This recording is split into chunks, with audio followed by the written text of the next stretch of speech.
കേരളത്തിലെ കമ്മ്യൂണിസ്റ്റ് കോട്ടകളിൽ വിള്ളലുകൾ വീഴുകയാണ്. വൈരുദ്ധ്യാത്മിക ഭൗതികവാദം പ്രസംഗിക്കുന്ന വീടുകളിൽ നിന്ന് തന്നെ ആത്മീയതയുടെ പുതിയ നാമ്പുകൾ മുളപൊട്ടുന്നു.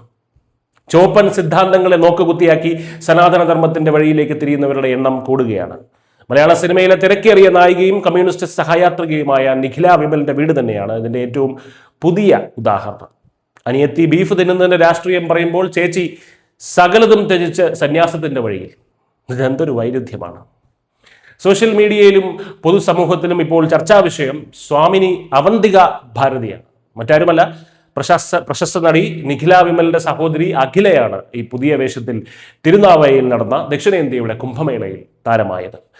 കമ്മ്യൂണിസ്റ്റ് പശ്ചാത്തലമുള്ള ഒരു കുടുംബത്തിൽ നിന്ന് ഭൗതികതയുടെ എല്ലാ സുഖ സൗകര്യങ്ങളും ഉപേക്ഷിച്ച് കാവ്യവസ്ത്രം ധരിച്ച് ഭാരതപ്പുഴയിൽ പുണ്യസ്നാനത്തിനെത്തിയ അവന്തിക ഭാരതിയെ കണ്ട് അത്ഭുതപ്പെടാത്തവർ ചുരുക്കമാണ്. ജൂന പീഠാധീശ്വർ ആചാര്യ മഹാമണ്ഡലേശ്വർ സ്വാമി അവധേശാനന്ദഗിരി മഹാരാജിൽ നിന്നാണ് ഇവർ സന്യാസ ദീക്ഷ സ്വീകരിച്ചത്. യോഗി അഭിനവ ബാലാനന്ദ ഭൈരവയോടൊപ്പം മഹാമാഘ ഉത്സവത്തിന് നേതൃത്വം നൽകിയതും ഇവരായിരുന്നു. ഒരു വശത്ത് കമ്മ്യൂണിസ്റ്റ് രാഷ്ട്രീയം തലയ്ക്ക് പിടിച്ച സഹോദരി, മറുവശത്ത് സനാതനധർമ്മത്തിന്റെ പ്രചാരകയായി മാറിയ ചേച്ചി. ഒരേ വീട്ടിൽ രണ്ട് ധ്രുവങ്ങൾ, വൈരുദ്ധ്യാത്മികമായ ഭൗതികതയും ആത്മീയതയും ഒരേ കൂരയ്ക്കടിയിൽ. ഇവിടെയാണ് നിഖില വിമൽ എന്ന നടിയുടെയും അവരുടെ സെലക്റ്റീവ് നിലപാടുകളുടെയും രാഷ്ട്രീയം നമ്മൾ പരിശോധിക്കേണ്ടത്. നിഖില വിമൽ എന്ന കമ്മ്യൂണിസ്റ്റുകാരിയായ നടി താൻ ബീഫ് കഴിക്കുമെന്ന് പരസ്യമായി പറഞ്ഞപ്പോൾ അത് നമ്മുടെ നാട്ടിലെ ഒരു വിഭാഗം വലിയ ആഘോഷമാക്കിയിരുന്നു. പ്രത്യേകിച്ച് ഇസ്ലാമിക മതമൗലികവാദികൾ നിഖിലയെ സംഘപരിവാർ വിരുദ്ധതയുടെ ഐക്കണാക്കി മാറ്റി. സംഘികളുടെ കുരുപൊട്ടിക്കാൻ അവതരിച്ച വിപ്ലവ നായികയായി അവർ നിഖിലയെ വാഴ്ത്തി. എന്നാൽ ആ ആഘോഷങ്ങൾക്ക് അധികം ആയുസ് ഉണ്ടായിരുന്നില്ല. കണ്ണൂരിലെ മുസ്ലിം കല്യാണ വീടുകളിൽ സ്ത്രീകൾക്ക് അടുക്കള ഭാഗത്താണ് ഭക്ഷണം കൊടുക്കുന്നത് എന്ന പച്ചയായ സത്യം നിഖില തുറന്നു പറഞ്ഞപ്പോൾ നേരത്തെ കൈയടിച്ചവർ തന്നെ വാളെടുത്ത് രംഗത്തെത്തി.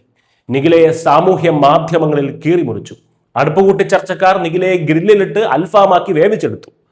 അന്ന് നിഖിലയുടെ കമ്മ്യൂണിസ്റ്റ് പുരോഗമനവാദമൊന്നും അവരെ രക്ഷിക്കാൻ എത്തിയില്ല എന്നത് ചരിത്രം. എന്തിന്, ബീഫ് തിന്നുമെന്ന് പറഞ്ഞപ്പോൾ കൈയടിച്ച കമ്മ്യൂണിസ്റ്റ് ആങ്ങളമാർ പോലും മൗനം പാലിച്ചു. ഇവിടെയാണ് നിഖിലയുടെയും സഹോദരി അവന്തികയുടെയും വഴികളിലെ വൈരുദ്ധ്യം പ്രകടമാകുന്നത്.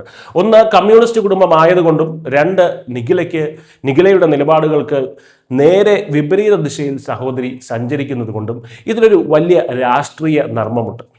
നിഖിലയ്ക്ക് തൊട്ട് തീണ്ടിയിട്ടില്ലാത്ത ആത്മീയതയാണ് അവരുടെ സഹോദരിയിലൂടെ നമ്മൾ കാണുന്നത്. ആത്മീയത എന്നാൽ ഒരു പരമമായ സഹജീവി സ്നേഹം കൂടിയാണല്ലോ. നിഖിലയുടെ സഹജീവി സ്നേഹത്തിനെ പറ്റി പറയുമ്പോൾ അത് അതിർത്തികൾ കടന്നുള്ളതാണ്, ഇന്റർനാഷണൽ ആണത്.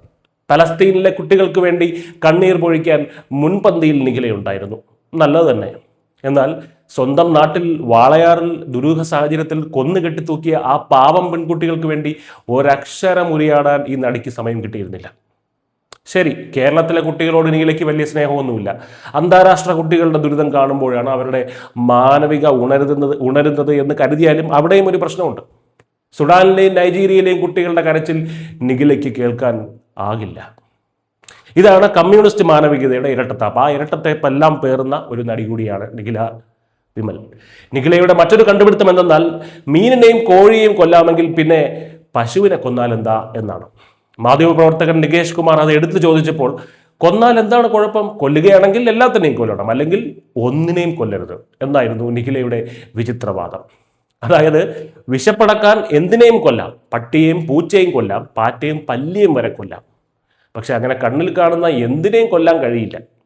തിന്നാൻ വേണ്ടി കൊല്ലുന്നത് വന്യജീവി വിഭാഗത്തിൽപ്പെട്ട ഏതെങ്കിലും ഒന്നിനെയാണെങ്കിൽ വനം വകുപ്പ് തൂക്കിയെടുത്ത് അകത്തിടും. പിന്നെ ഭക്ഷണം പൂജപ്പുര ജയിലിലെ ചപ്പാത്തിയും ചിക്കനും ആയിരിക്കും. അവിടെ ഇപ്പോൾ ബീഫ് ഉണ്ടെന്ന് കേൾക്കുന്നു. എന്തായാലും നിഖില വിമലിന് ബീഫും കിട്ടും. നിഖിലയുടെ സഹോദരി അവന്തിക ഭാരതി നിഖിലയെ പോലെ ഒരു ഹിംസപ്രിയ അല്ല. അഹിംസയുടെയും പരിത്യാഗത്തിൻ്റെയും വഴിയാണ് അവർ തിരഞ്ഞെടുത്തത്. ഇതൊരു ഒറ്റപ്പെട്ട സംഭവമായി കാണാൻ കഴിയില്ല. CPM കുടുംബങ്ങളിൽ നിന്ന് ഹിന്ദു സ്വത്വബോധത്തിലേക്കും ആത്മീയതയിലേക്കും മടങ്ങി വരുന്നവരുടെ എണ്ണം കൂടുകയാണ്. ഇതിന് ഏറ്റവും വലിയ ഉദാഹരണമാണ് CPM നേതാവ് A. സമ്പത്ത് MPയുടെ സഹോദരൻ കസ്തൂരി അനിരുദ്ധൻ. കടുത്ത കമ്മ്യൂണിസ്റ്റായിരുന്ന അദ്ദേഹം ഇന്ന് തികഞ്ഞ പത്മനാഭ ഭക്തനാണ്. തൻ്റെ അച്ഛന് ക്യാൻസർ ബാധിച്ചിട്ടും മരിക്കാതിരുന്നത് പത്മനാഭസ്വാമിയുടെ അനുഗ്രഹം കൊണ്ടാണെന്ന് വിശ്വസിക്കുന്ന ആത്മീയതയെ പുണർന്ന ഒരു വ്യക്തി. ഭാര്യയുടെ മുത്തച്ഛൻ എഴുതിയ ആധ്യാത്മിക പുസ്തകങ്ങൾ വായിച്ചാണ് അദ്ദേഹം ഈ വഴിയിലേക്ക് എത്തിയത്. പിന്നീട് തൈക്കാട് നിന്ന് BJP സ്ഥാനാർത്ഥിയായി മത്സരിക്കുകയും ചെയ്തു. കമ്മ്യൂണിസത്തിന്റെ പൊള്ളത്തരം തിരിച്ചറിഞ്ഞ് സനാതനധർമ്മത്തിന്റെ തണലിലേക്ക്, സ്വന്തം വേരുകളിലേക്ക് മടങ്ങുന്ന ഒരു തലമുറയുടെ പ്രതീകങ്ങളാണ് കസ്തൂരി അനിരുദ്ധനും ഇപ്പോൾ സ്വാമിനി അവന്തിക ഭാരതിയുമൊക്കെ. ചുരുക്കത്തിൽ കമ്മ്യൂണിസ്റ്റ് പാർട്ടി ഗ്രാമങ്ങളിൽ മാത്രമല്ല, പാർട്ടി കുടുംബങ്ങളിലും ആശയപരമായ അടിത്തറ ഇളകുകയാണ്. നിഖില വിമലിനെ പോലുള്ളവർ വൈരുദ്ധ്യാത്മിക ന്യായീകരണങ്ങളുമായി കയ്യടി നേടാൻ ശ്രമിക്കുമ്പോൾ സ്വന്തം ചോരയിൽപ്പെട്ടവർ തന്നെ ആ ആശയങ്ങളെ തള്ളിക്കളഞ്ഞ് കാവ്യണിയുന്നു എന്നത് കാലത്തിൻ്റെ കാവ്യനീതിയാണ്. കേരളം മാറുന്നതിൻ്റെ, ചിന്തകൾ മാറുന്നതിൻ്റെ നേർസാക്ഷ്യമാണ് കുംഭമേളയിലെ ഈ താരം. ന്യൂസ് ഡെസ്ക് ന്യൂസിൻ്റെ മലയാളം.